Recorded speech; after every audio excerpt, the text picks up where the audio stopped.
morning. Welcome to the International Climate Webinar Series. Our next guest requires almost no introduction, but she'd certainly deserve one.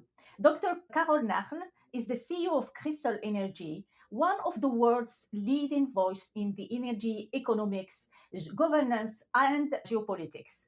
She has advised the IMF, the World Bank, and governments for 45 countries, and she's been championing women's leadership in energy for near 2 decades.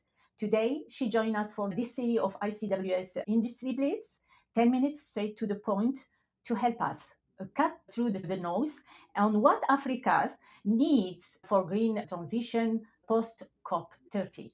Dr. Nakhle, welcome, and let's dive in. Dr. Nakhle, one sentence, if you can give us what is Africa's most urgent energy challenge post COP30? Energy access. Energy access. I mean, I can spend a long time explaining, but really, when I think of Africa as a continent, of course, we cannot generalize because some countries are in better position than others. But in general, I think compared to the rest of the world, we still have the fundamental problem of giving access to all the population to first of all, access to energy and electricity in particular, but not only just access, reliability as well. So access to reliable energy supplies. Thank you.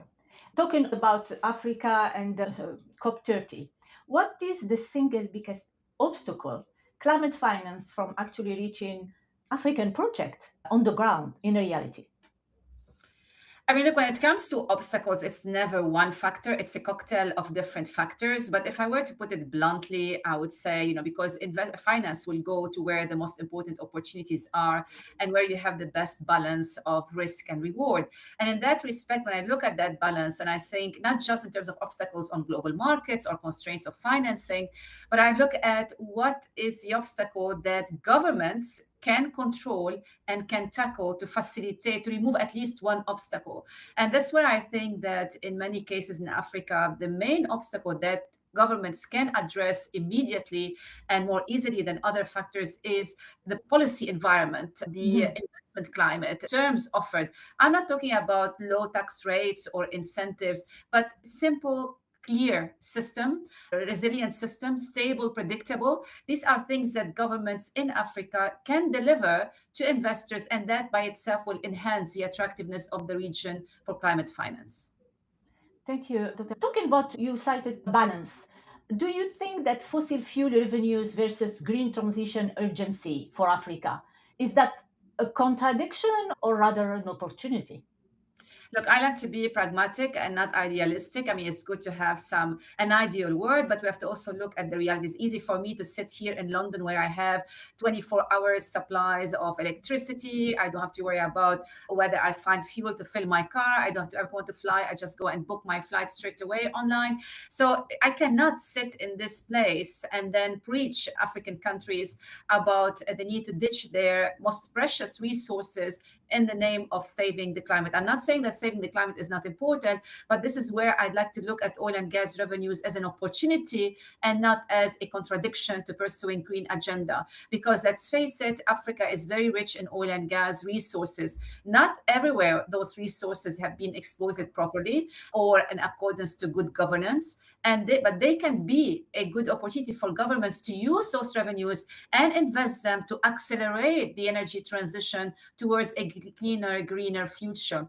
But so far, the main problem is not whether they are generating revenues from oil and gas, but it's maybe how those revenues are being invested to pursue the good cause of safeguarding the climate. And this is where I think a lot more can be done to improve the management of the oil and gas revenues, the governance of the management of those oil and gas revenues in order to pursue broader and more noble targets. But I wouldn't be in a position to say, oh, you know what, keep your resources in the ground and look for something else. Why? You can still invest, you can still produce in an environmentally friendly way by reducing methane emissions and gas flaring, by reducing the carbon intensity of operations, and then use the revenues wisely to achieve other targets in the economy.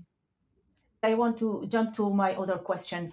Africa critical minerals is big, and how does Africa capture maximum economic value from that with using reform governance or unlock investment? From your perspective, what is best solution?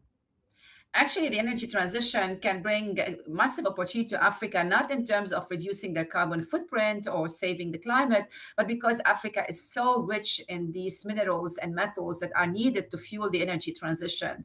And you find them across the continent. Of course, in some countries, you find them more concentrated than others for certain metals and minerals. And that is by itself a golden opportunity. But I've been studying this sector for decades now, and a lot of my work goes into analyzing the resource curse. Resource curse is not related, let's say, to oil and gas. It's actually to any resource that is finite. And this is where critical minerals or other metals needed for the energy transition also can fall under that category. So it's not whether they are present or not, but I mean, the whole problem boils down to one aspect, the management of the sector.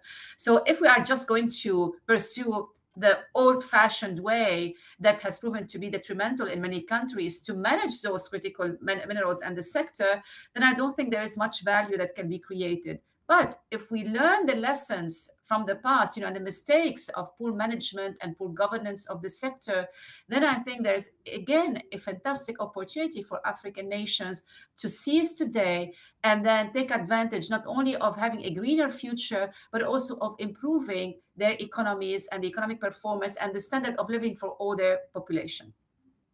Thank you. Talking about population, among this population, there are entrepreneurs. What is the most effective model that can bring this global capital to these local African entrepreneurs? I don't think there is an ideal model. I don't think there is a perfect model, because what one model may be perfect in one circumstance or in one country, but then when you try to copy and paste in another country, it falls apart. It causes more trouble than actually benefit. It's simply because you cannot say, oh, this practice is ideal. No, this practice is ideal because it works under a certain setting. So because you have already some institutions, you have a diversified economy, you have a good network, let's say, among the finance community, you have a low risk of investment, etc., etc. So there is no formula that you need to copy and paste. Actually, I am against that. I don't think that works in reality. And throughout my career, I have seen actually more disasters coming out from this kind of copy and paste blindly. But we can learn from other countries. We can learn in terms of what worked in this country and understand why it worked. What about our country? Can we implement the same? If not, what is missing? Can we adapt to our local conditions? And this is where it's like a big canvas. And you can start from the quality of institutions to the judicial system, to the clarity of policies, consistencies, all the things that you need to have in place. Because again, even local entrepreneurs, they need the right institutional framework to flourish. Now, of course, they might end up succeeding here and there, and you would have the occasional success story, but we don't want the exceptions. We want it to be more of the general rule that applies to everyone. But mind you, of course, there will be successes and failures, but I don't want to take one success case and say, oh, this is working in the country. It has to be more widely applied within the system. Thank you. It's clear that is a composition, and let me repeat what everyone said, and it's knows think globally and act locally. Is the green economy opening more doors and opportunities for women in Africa, or we are going to repeat what exclusion patterns from the old system?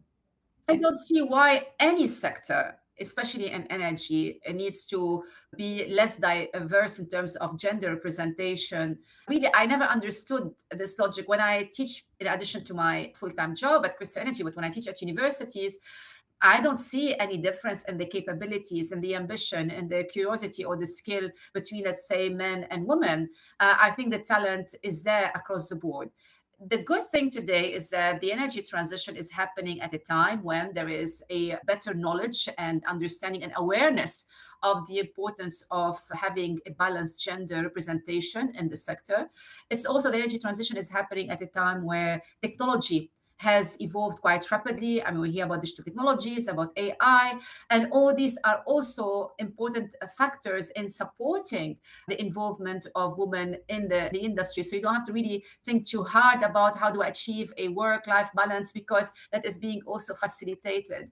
If I take all these factors into consideration, I don't see a reason why we should not have a more diverse landscape when it comes to having more women playing a role in the greener sector.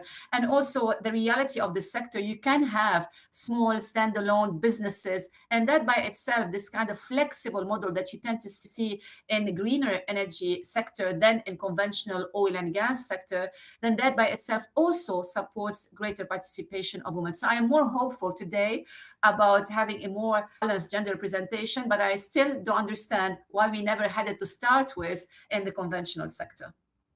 Thank you. And before I unfortunately let you go, you are Secretary General of the Arab Energy Club, board member at the Natural Resources Governance Institute, Arctic Icebreaker Explorer as well, and CEO of the Year. Dr. Nakhle, what actually left on your to-do list this year? Every day brings something new to me. I mean, look at what's happening in the Middle East. I thought I would start the year. One of my New Year resolution in December was to have a calmer, quieter year because I'd like to focus on a new book. Things happen, and now we're facing completely new landscape on the energy sector, and that makes me work perhaps and focus differently or in a more elaborate way. So for me, every day is a journey. I don't think I'll reach a point where I say I've had enough, I've learned enough. I don't think that will happen. So I don't really have a target. As long as I'm pursuing what I'm enjoying, what I'm really passionate about, I don't see an end in sight. So hopefully you will keep on hearing from me and seeing me for many years to come. Fingers crossed. Love to. And thank you, Dr. Nakhle. Sharp, direct, and this is what we need for our discussion on the March 26th with our other guest coming to talk about Africa region and the green transition and digital transformation. If this the interview to the audience has sparked some question, don't hesitate to join us on March 26th. And also don't hesitate to share this interview with some people of your network that needs to hear it.